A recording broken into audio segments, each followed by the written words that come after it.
So, decades ago, there was the self-help industry, books, oftentimes books, but also video lectures and pamphlets and whatever.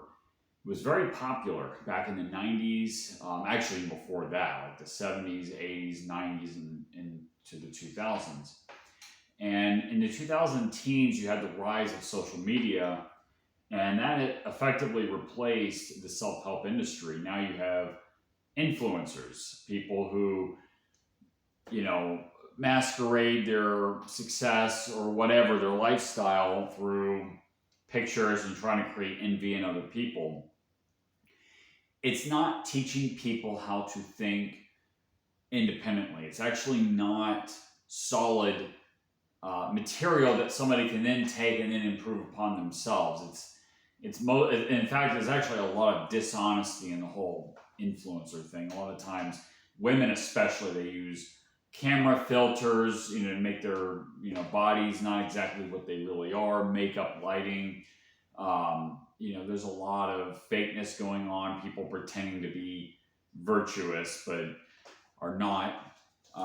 In fact, it's been exposed that some of these so-called, very virtuous people are some of the most childish of them all. So,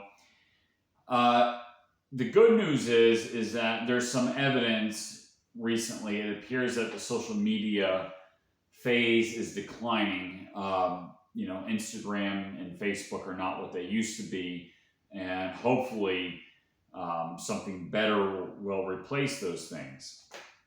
So the main point that I'm making is that with the positivity, the independent thinking, the hope was that people will learn how to govern themselves much better and will hold themselves to be more accountable, and that would change the politics. And unfortunately, it didn't do what the intended effect was.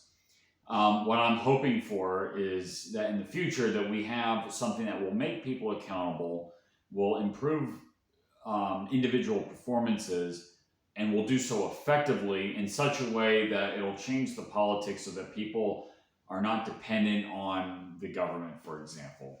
So anyway, that's just a little thing that I wanted to point out.